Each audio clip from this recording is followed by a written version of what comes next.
Welcome to the Bill Walton Show, featuring conversations with leaders, entrepreneurs, artists, and thinkers. Fresh perspectives on money, culture, politics, and human flourishing. Interesting people, interesting things. Welcome to the Bill Walton Show. What you do with a good friend who's had a successful career in many fields, seems to be good at everything, and is interesting on a wide range of topics. Well, in my case, I bring him on my show. Richard S. Bodman, my polymath friend, founder of AT&T Ventures, now the VMS Group, has a vast range of experience in leadership and management roles, business strategy, capital markets, government, and technology, all topics for today's show. Dick Bodman is also chairman of the Telecom Development Fund, Pure Thread Technologies, and Bodman Oil and Gas.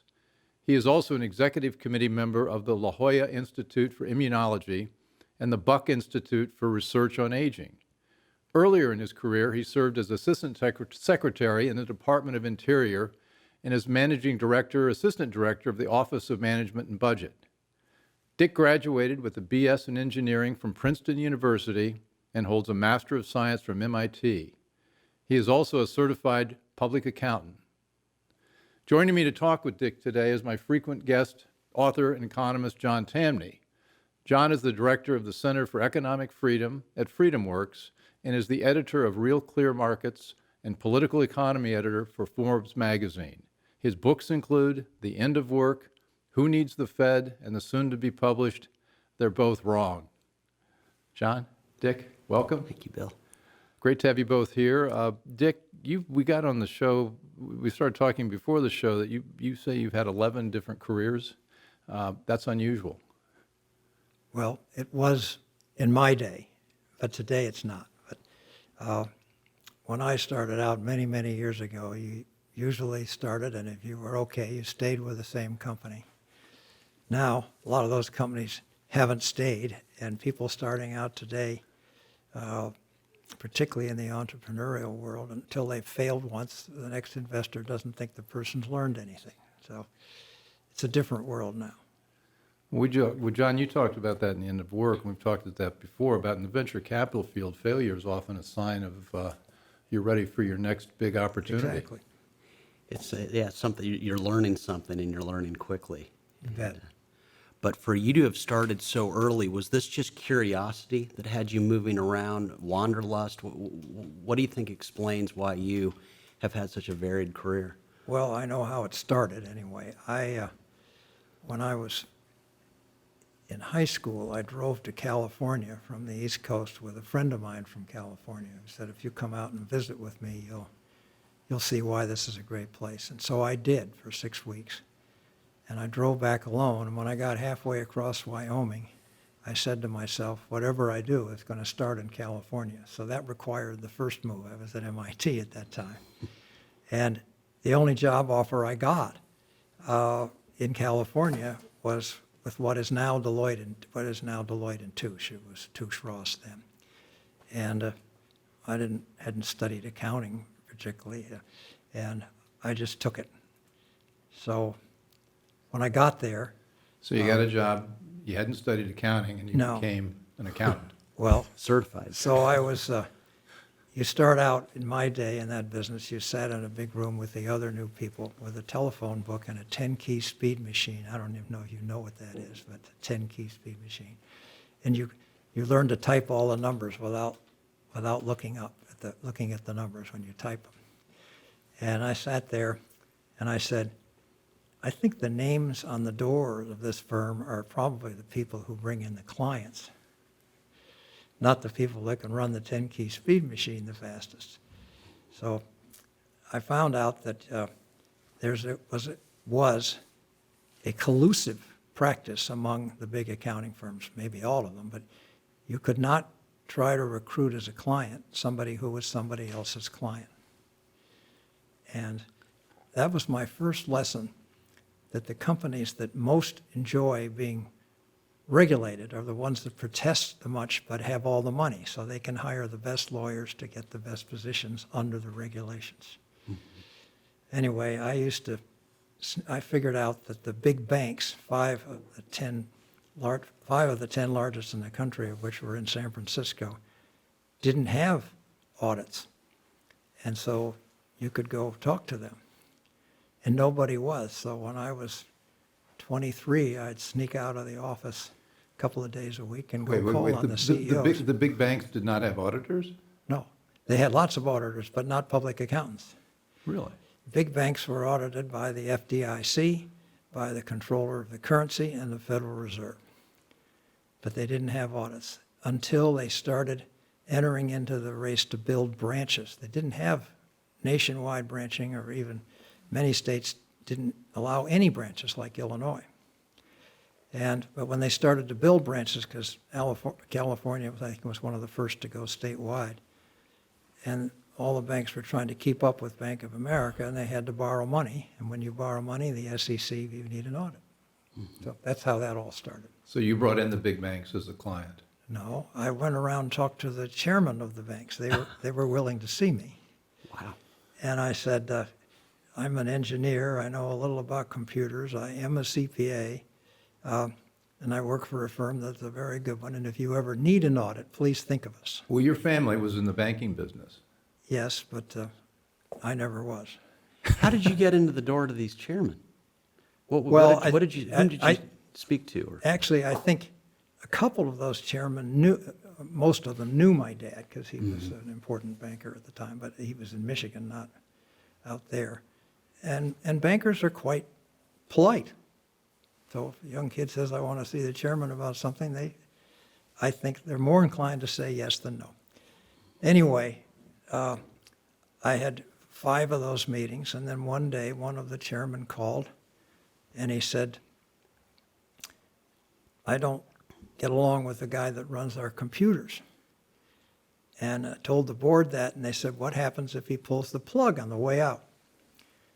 And I said, can I meet this fellow? And they let me meet him. He was brilliant. But basically, 50% of his vocabulary was speeds, feeds, and money. And I went back to the chairman and I said, I think I can fix this. This guy is very, very smart. And he said, okay, give it a shot. So I went back and I said to the guy, never say speeds, feeds, or money again. And he said, I can stop the speeds and feeds, but I need money. I said, spend it. Don't say anything about it. The bank can't operate without money. And one of the reasons the banks couldn't operate without computers was that Bank of America had come out with a thing called Bank Americard, now Visa. And it allowed worldwide banking without building a branch. I don't even think Bank of America had figured that out at that time. So I told all these CEOs that that was a very important problem for them, that Bank of America was doing this. Anyway, I got a huge fee for that job that I did for that chairman. It was $1 million. I was making about $7,500 a year, maybe $10,000. And so then I went back to the office and started to, I was an auditor, but I decided that I wanted to work in consulting for the firm. And then the 5 chairmen called me up and said, can we go to lunch? So I went to lunch. And they said, you've been talking about this Bank Americard. And I said, yeah, I have. And they said, well, you've convinced us. We're going to start something called Mastercard. And you got the business. So how old were you when you did this? Well, I started it at about 23, my first call. And I called for about a year. So then I was 24 when I got that first job. Somewhere on my 24th year, So you're convening the chairman of the 5 large banks. 5 the biggest one, Bank of America, was not. Well, when you're 25 years old. Yeah, I talked with them when I was 23, yeah. Were you already really confident, or did these circumstances make you realize how well you were going to do? I've never been confident. I just do things. And I mean that. I didn't go around and say, I know I can do this, I know I can do this. But one thing I did know, I had a lot of curiosity, and I knew that you couldn't ever get anything done if you didn't sell it. So that was what got me started. But I never told the firm when I was out calling on the banks. What was the ultimate reaction from Touche Ross? Was there pushback? Hey, you're too young. Not really, because I went from having 2 people working for me when I went over to consulting, or working with me, to 44 people. And the biggest partner in the firm didn't have more than 6 or 7 people working for him. So I became a problem both ways. If I lost a lot of money, it was going to really be expensive, and if I made a lot of money, it would be profitable. Well, you know, But, so they made me a partner very early. so something I about never asked them for anything; they just did it. never having confidence. I'm looking some Bob Dylan. You were contemporaries with Bob Dylan when he was coming up. So when you were recruiting the big banks, I guess he was starting out in Greenwich Village. He said something interesting. He said, you don't live your life by finding yourself. You live your life by creating yourself, by creating things. And it seems to me like your curiosity has always driven you to be in the business of creating something. Perhaps. No, I'm serious about that. I don't know what, I do listen to other people's ideas. And if they come back to me either in my head or somebody else brings them up 2 or 3 times, in a sense, it's like a sign to me that I should go get interested in it. So that's one of the features of my life. Well, John, you've written your book on the end of work. What was the theory there, and how does it apply to what Dick is talking about? The theory there is that with automation and with economic growth, it doesn't kill jobs. The automation just allows us to specialize. Because let's say that the 3 of us are on a desert island, all working all the time. The addition of 3 people wouldn't put us out of work. It would just allow us to specialize a little bit more. And so with automation, that's trillions of hands theoretically doing things that we used to have to do. So now we can focus even more on what we love and are interested in. And so my take is that robots and automation are the greatest friend the worker has ever had, because it's going to create geniuses who did not exist before. Otherwise, we'd all be on the 10-key machine. Yeah, That's a good analogy. Exactly as Dick points out, that things that we used to have to do that big minds had to do, and Dick obviously thought at the time, wait, that's not a good use of our time. No, but it was fun. But think about what this automation can Right. do now. You're watching The Bill Walton Show.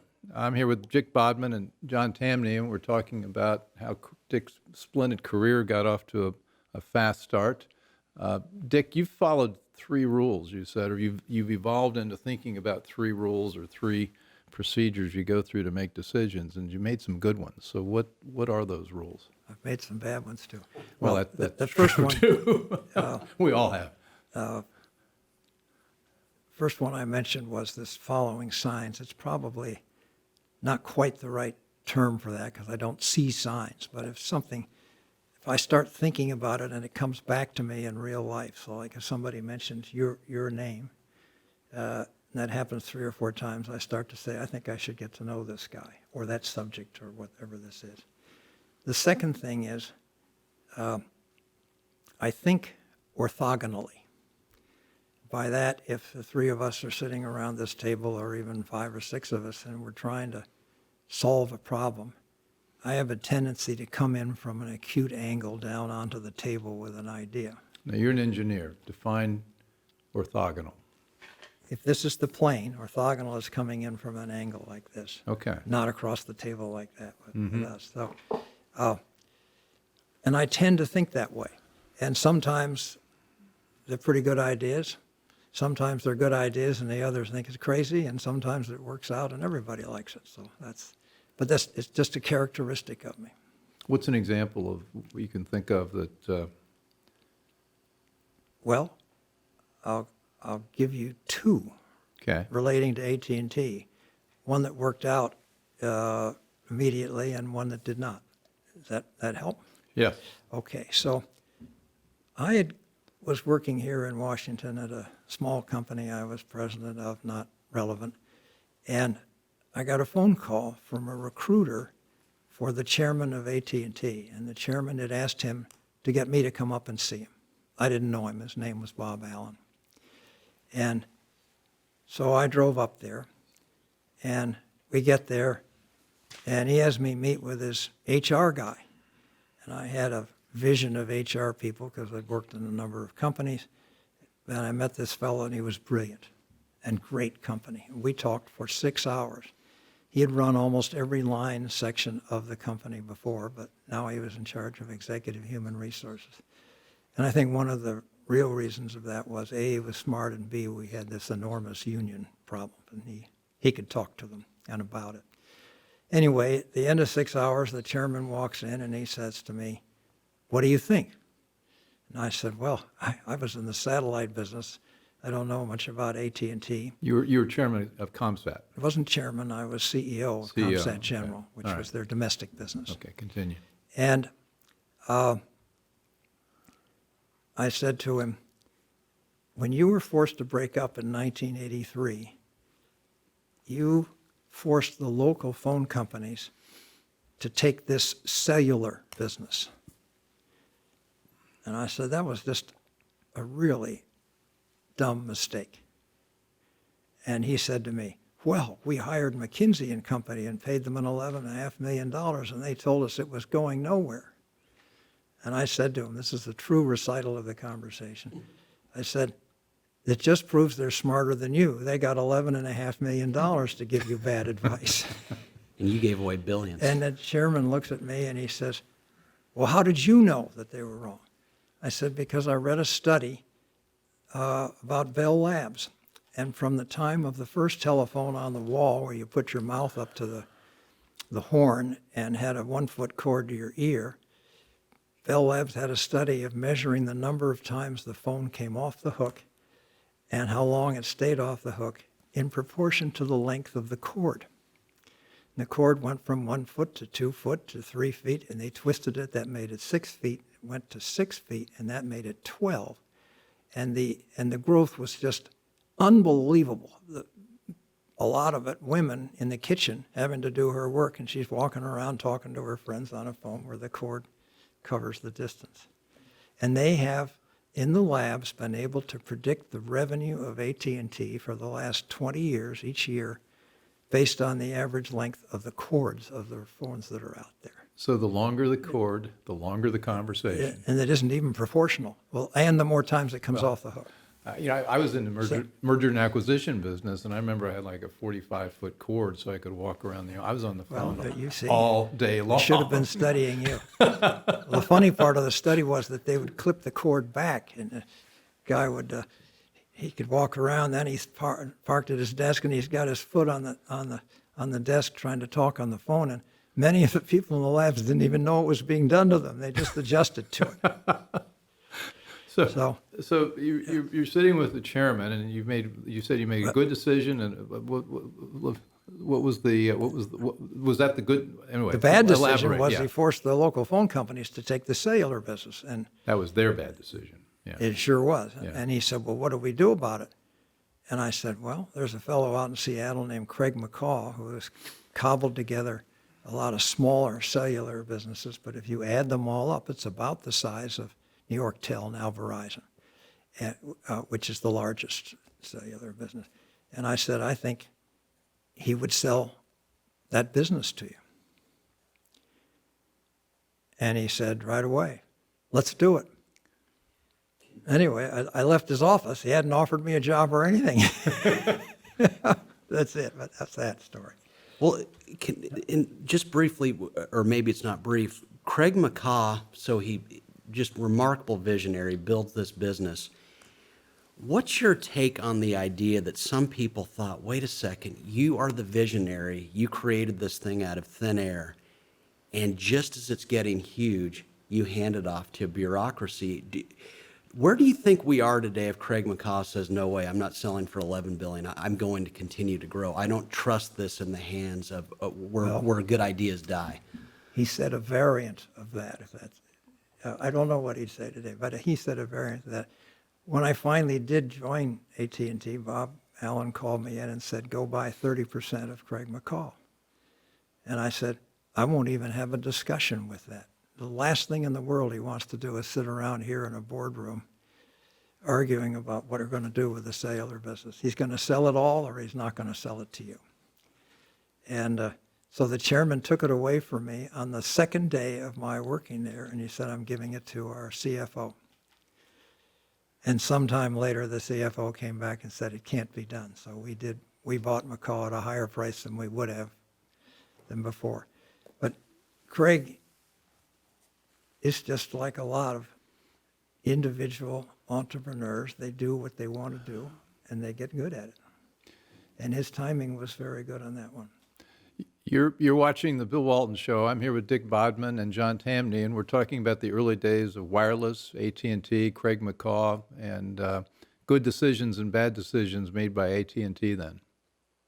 Well, that's one that worked out well, my, quote, orthogonal idea, because nobody at AT&T was worrying about the problem at the time.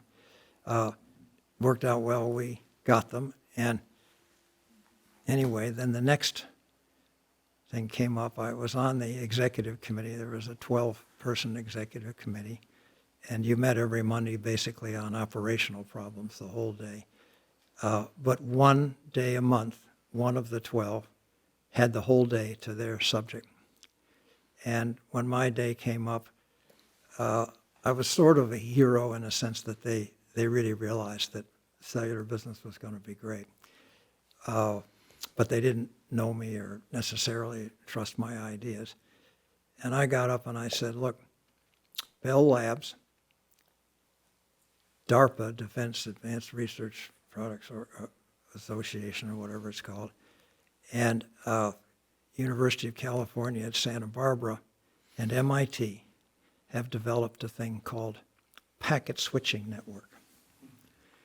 And I've gone out there to have a look at what they're doing with that, and the people at the lab tell me that they can make a phone call to London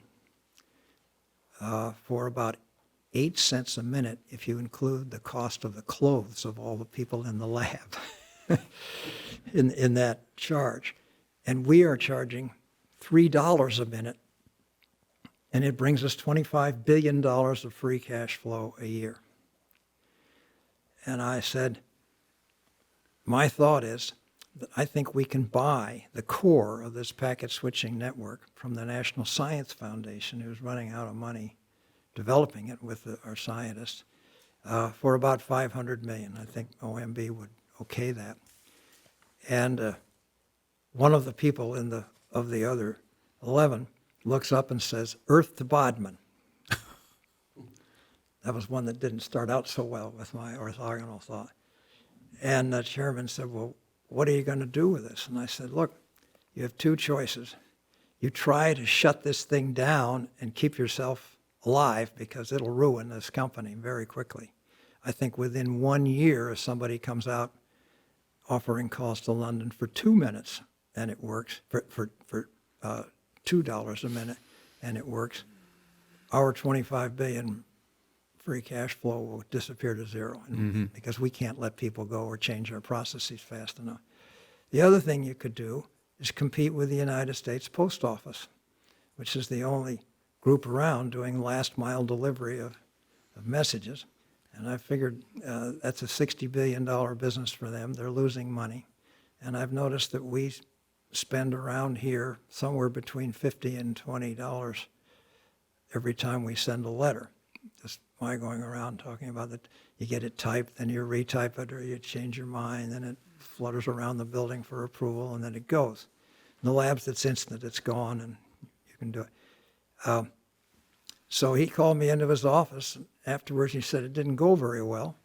And I said, well, I suppose you could say it didn't go well for me, but you made a very nice deal for me, so you can let me go tomorrow, and I'm okay. However, I think it's a mistake that you didn't pay attention to it. And he said, well, what do you really want to do? And I said, I want to start a venture capital fund and build that network, which is now called the Internet. So Al Gore wasn't the only person. You were at AT&T. That would have been 1992. 92, okay. Yeah. Yeah. And he said, well, what do you need for this fund? And I said, well, $80 million for the first one. And he said, what are you going to do? Hire all our people from the labs? I said, no, I'm not going to go near the labs. I'm only going to hire people who used to work at the labs. And I knew two of them who were in California. And because if we get involved with these companies, I'll never be able to get co-investors in the companies. We can buy the company or we can buy their services at the same price as another buyer. But if we mess with them and they think I'm representing AT&T, it's not going to work. Well, just to cut that story short, 7 years later, the money that AT&T had given me was worth $2.1 billion after tax. So you took 80 to... No, I'm going to give you a little in the middle, but the end of it was a nice story for everybody. So the general counsel of the company, very smart guy, and kind of baby-faced but brilliant. And he came in and he said, I can keep us from losing this $25 billion cash flow because I'm an expert with the regulators, and we can keep them from allowing this to happen for 9 years. And when are you going to earn $25 million of free cash flow on this so-called internet? And I said, people will, but I have no idea when. I just know this is something coming. And I knew if he could keep it 9, all the people in top management of the company would be gone by then, so they would pay attention to him. Well, in fact, he did keep it 7 of the 9 years. And then it was all gone. So the end of that, in about 2000, I don't know, whenever Southwestern Bell bought out AT&T, it was 2 pieces. They paid $60 billion for the cellular business that we did get into for, about $15 billion or some number like that. And they paid $16 million for a company whose capital value was $240 billion when I joined the company. So that had gone all the way from there to nothing. We really lost the value to the business. So Southwestern Bell got it all. Well, tell us the story about taking that $80 million, creating a venture capital fund within AT&T, and then you later bought it out from AT&T. Well, all right, very quickly there. So about 2 years after I started the fund, my office was right across the hall from the chairman, so he called me in. And this is still Dick Allen? Bob Allen. Bob Allen, rather, yeah. And Dick was a very good guy, but not in this world, not in that world. We knew the other Dick Allen. Good golfer. So he called me in and he said, we're going to break the company up again. And I actually thought that was a pretty good idea. And he said, but we won't have any need for a chief strategist or M&A guy for the company as a whole. Each will have to have its own and all that. I said, fine.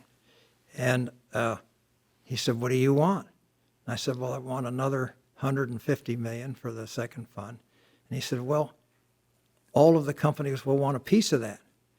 And I said, fine, they can be our limited partners. And then that's a perfectly legitimate thing. And I said, I'd like to be the general partner. He sold me the business for $1. Took me 6 months to get it through that smart lawyer. But we got it. So in May of 1996, there I was with the business, and it was about $320 million from AT&T. And J.P. Morgan called up, and they said, we're new to venture capital. We'd like to invest in your business. And I said, how much? And they said, $20 million for a couple of funds. I said, forget it.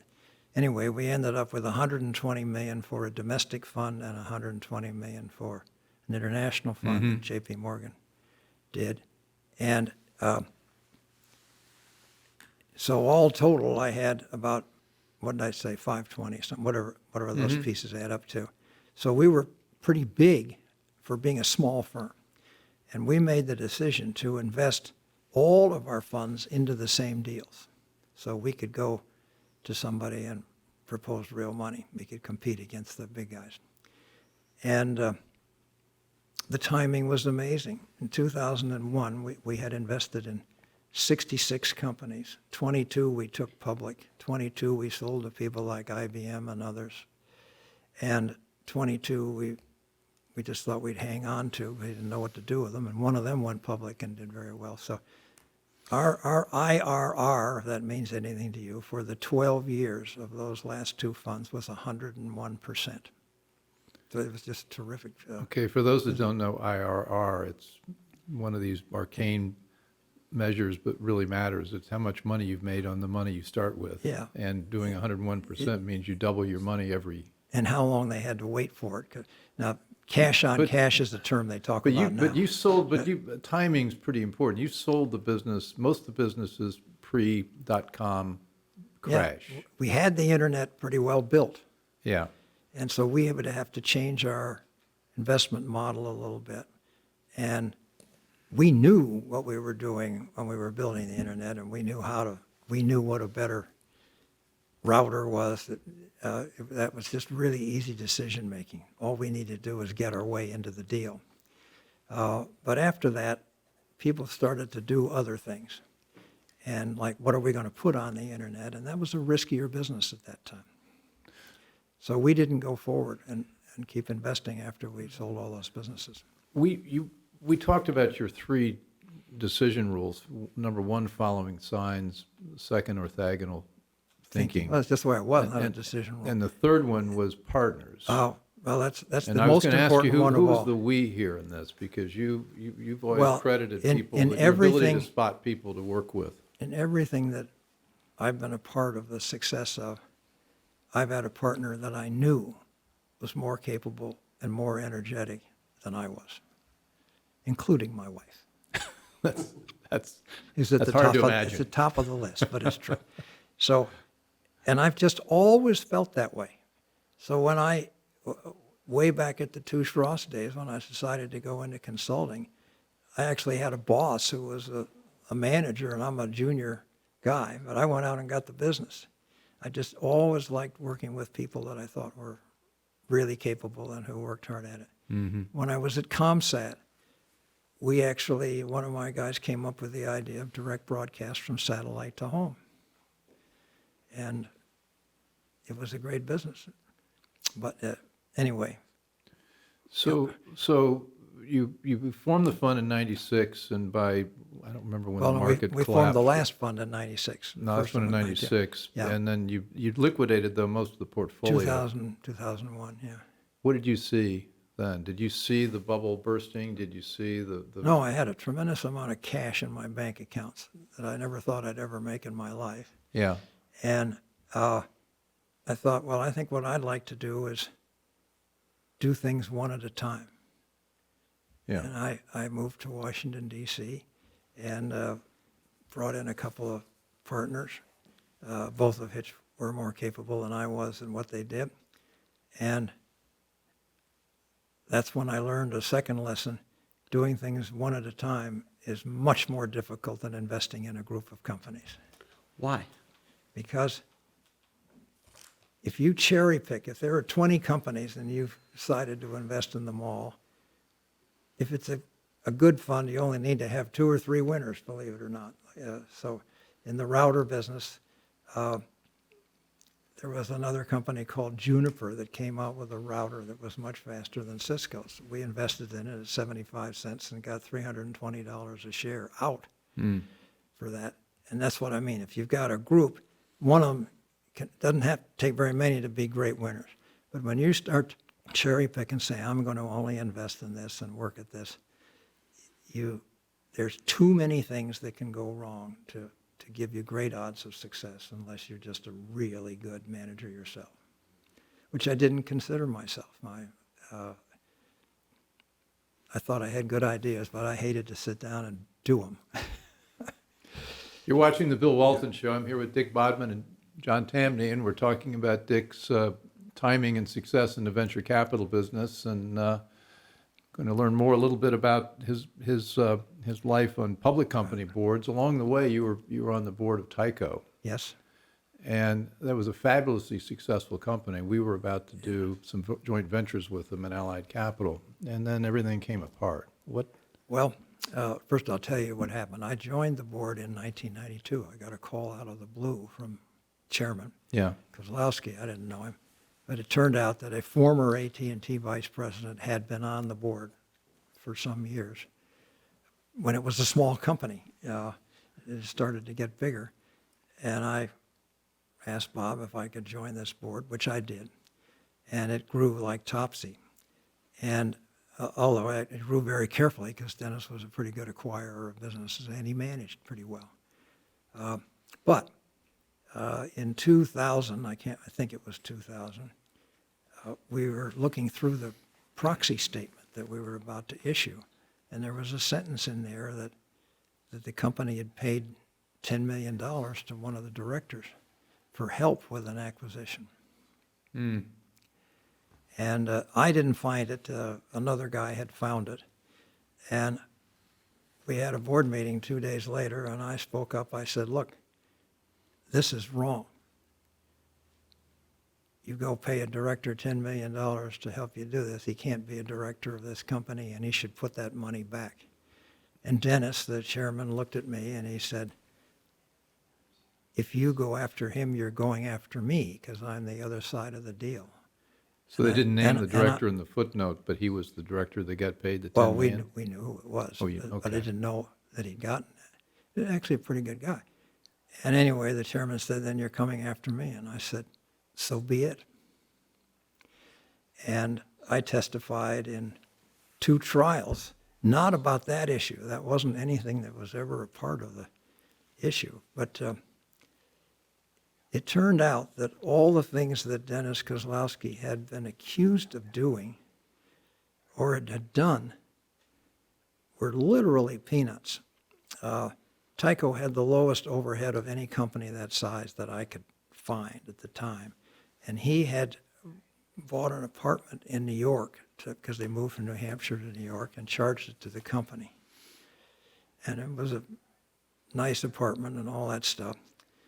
But in fact, when everything was all finished, they sold it at a profit. And the other things didn't cost anybody anything, and it just was a credibility issue. So our market value was really hurt. And Dennis was just about to break up the company anyway, so that's what happened. But there were 2 trials that I was a part of, and the one against Dennis, and the other involved our general counsel, who should have advised him and us otherwise. We lost the trial against the general counsel. We won it against Dennis. And then just a serious adjunct to this. After Dennis had been in jail for 3 or 4 years, and the CFO, the attorneys for all sides, there were 45 of them, called me up and asked if I'd put my tie on and let them interview me for a day to review this case. And I didn't know at the time that each of those attorneys had gone to see the folks in prison. Both sides, the prosecutors and the defenders, when they got to the prison, said there is no way those 2 people should be in prison. This is one of the worst prisons there are, and this is just wrong. Anyway, I haven't talked to Dennis since he got out. He obviously didn't end up particularly friendly, but he did get out early, and I assume has gone back to some kind of productive life.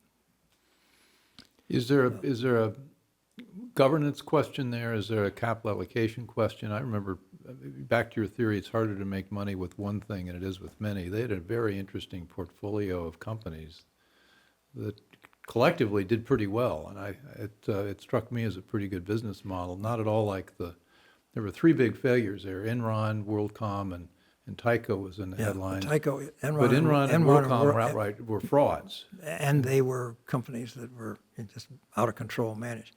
That was not true at Tyco. Yeah, All that- 3 that of was- our that was my- major yeah. businesses were very good business and Yeah. run very well. And the people who ran them for Dennis, a little bit more like the way Charles Koch runs his company. The people that ran those businesses knew a lot about Dennis's belief about management and had tremendous freedom to run those businesses as well as they could, and they did well at it. So the perception's unfair. He really was a brilliant CEO. Or how would you Well, conclude? yes, he was, but in the end he wasn't. When he went from New Hampshire to New York, in New Hampshire he was an undiscovered god because he was building this giant company up there. When he got down to New York, there was all this excitement and action, and he started to buy some art, and he had it shipped to New Hampshire instead of getting it taxed to New York, and he bought this apartment, and he didn't charge it to the company. And as I said, the whole cost of it was really nothing from the company's perspective, but his credibility and his reputation were killed. Yeah, Two things I and the mentioned. New York offices were palatial. Remember the Well, they great view were. of Central Park? It was, of Yeah, course, but 5, 10 other companies in the same building. yeah, it's true. Tyco at that time was a giant company, but anyway, He changed. I think that was Yeah. my it message. was the going through the trials was very interesting to me. And secondly, first place, I had enough money, I didn't need to worry about it because of the venture business. But the other thing was, I learned more about how the legal system worked than I ever thought I would. Nobody cared, I'm not even sure the judge did, who was right. It was only who won. It was a highly competitive process, and they used all sorts of deceptive means to get witnesses to say things that they didn't mean. One of which that was most interesting is about this question of whether it was legal to pay a director money. The defense guy got up, and when I was on the stand, and he starts out and he reads the first sentence of this paragraph. It says, "It is legitimate to pay a director money for services." And he stopped and he said, "Isn't that true?" And I said, "Read the rest of the sentence." And the rest of the sentence said, "Only if all the rest of the directors have understood the issue and agreed with it." And that's the kind of thing that happened in court all the time. They tried to get you to say something that is not what you meant. So that was a learning experience for me. You're watching the Bill Walton Show, and I'm here with Dick Bodman and John Tamny, and we're learning lessons learned from Tyco, and fascinating. Dick, once you sold the fund, you moved to Washington, which is where you and I met, and you've gotten more involved in technology, specifically research on aging and immunology. You're on the director of the Buck Institute for Research in Aging and the Hoya Institute for Immunology. I understand on the website that the aging, the Buck people think that we ought to live a life as vigorous at age 95 as we do at 25. They would say, "We'd rather have you live healthier longer," Okay. because they don't want to be thought of as telling you you can live forever, even if they believe they can. I think they are beginning to believe that aging is a disease. And like any disease, it can be mitigated or held off, not necessarily eliminated, but it can be put in remission. So your first statement is right, but there's just a tremendous amount of science going on in that. And the La Jolla Institute, while not in any way related to the Buck, their mission is life without disease, that we can teach our immune systems that it's seen diseases. And once it's seen it, it'll attack the beginnings of a disease before you ever know you've got it. And you can stop these diseases. So they're both doing things to help us live longer and healthier. And I'm very, very involved with and impressed with them both, though I'm just about to resign from one because it's more than I can cope with right now. One thing on this, so with venture capital, as you say, you tried with a lot of companies. 3 can make up for a lot of failures. How does that square with an institute like this? Can institutes be as entrepreneurial in this way? Don't we need similar failure in the aging process, learning about it to get to the quicker, better answers? Or They have them every day. Both of these 2 institutes, and by the way, they're Mass General, Stanford, they all do a lot of really good research on these subjects, but they aren't just specialized in what we do. And in these labs, they're having failures all the time. And so that's how it works. That's the scientific method. If you can't test it, then your theory isn't any good. It's got to be tested before you can say it's a good one. Can I ask you, John, a question? Absolutely. All right.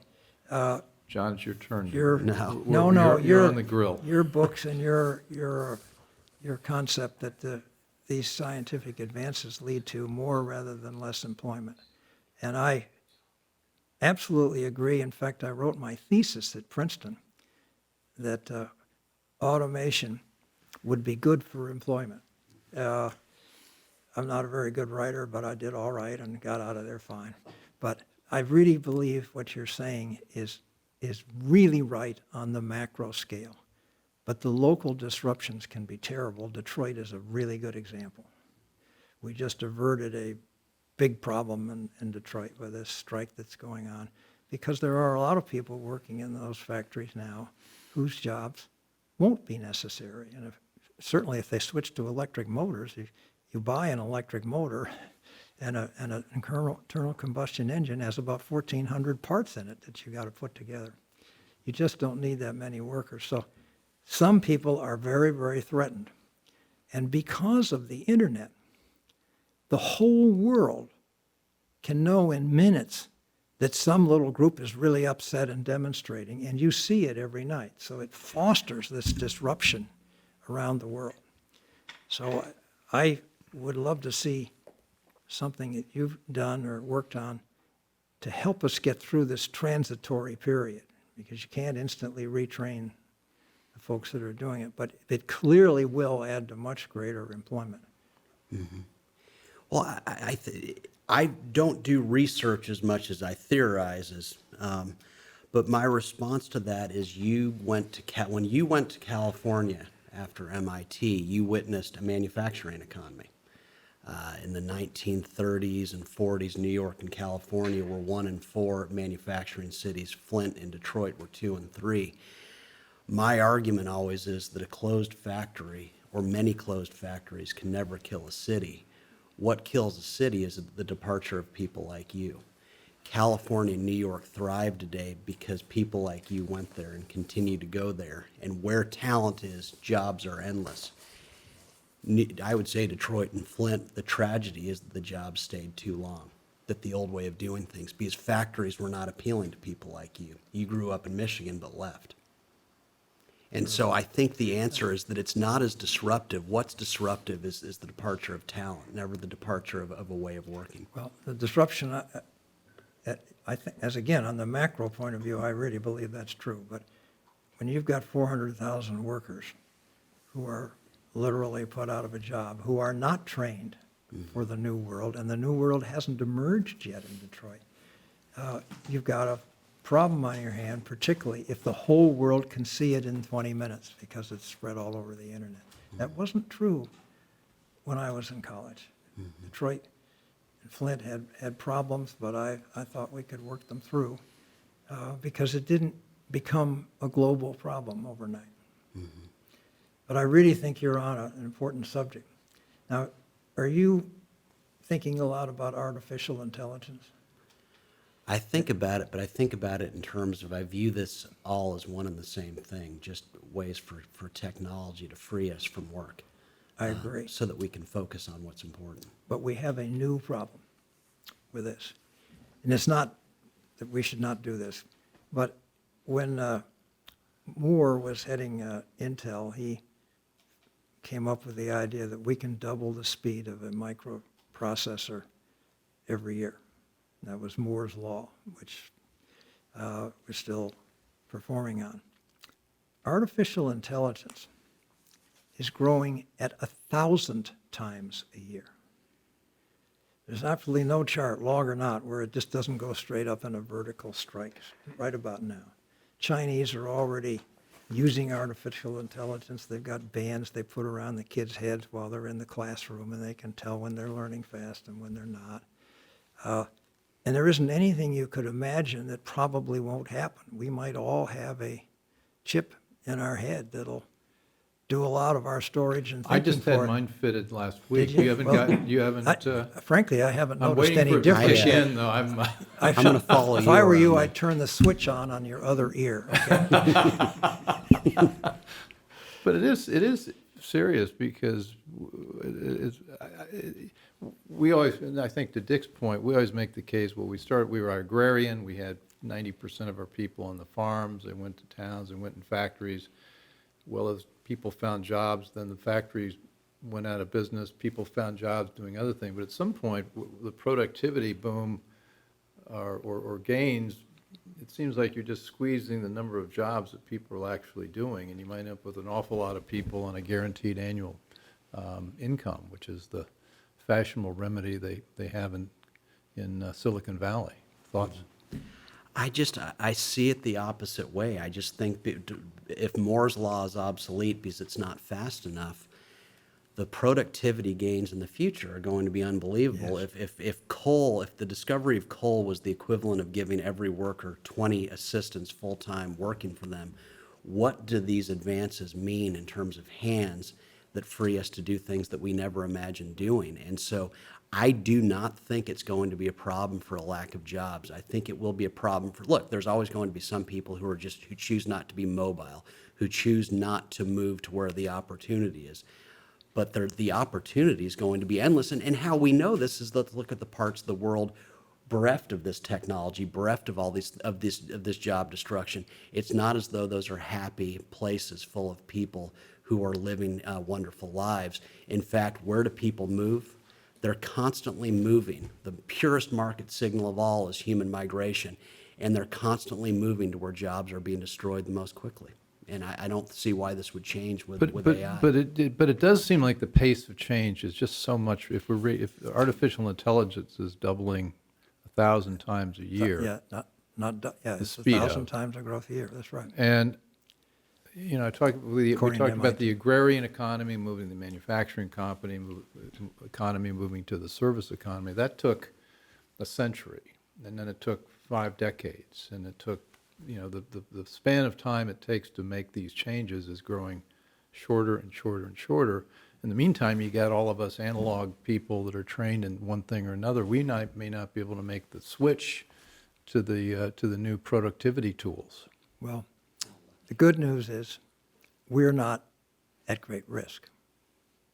The three of us at the Except table. from the government stealing our money to give it to the people who they haven't figured out what to do with. But that's another issue. That's a whole other show. One of the problems that we do have that is real is education. And I'm going to be very specific about this. When I was younger, I was a good student. I even skipped the 11th grade in high school. But I knew I didn't know much. I somehow figured out how to get by. And life has turned out well. And I got thinking, with all this acceleration of knowledge now, we haven't got time to write textbooks, train teachers, and teach students about this before they're living in the new world. Well, that was somewhat the case when we were younger. Computers were coming along. I never learned anything about computers in school. You kind of learn it as you live with it. And these young kids now go into Apple stores at age 2 and they sit down and they're starting, and I mean this, at age 2, and they sit down and they just fuss with the screen and they start to have a good time. So I think this education is a big problem and we're going to spend a lot of money on it, but we need to figure out how we get these kids exposed to the things we're trying to teach them without spending a lot of time writing books to learn to teach them and training teachers. Well, I just don't think we need to presume that we need to. Education is good point. daycare. You certainly had 11 careers. Nothing you learned at Princeton and MIT had anything to do with it.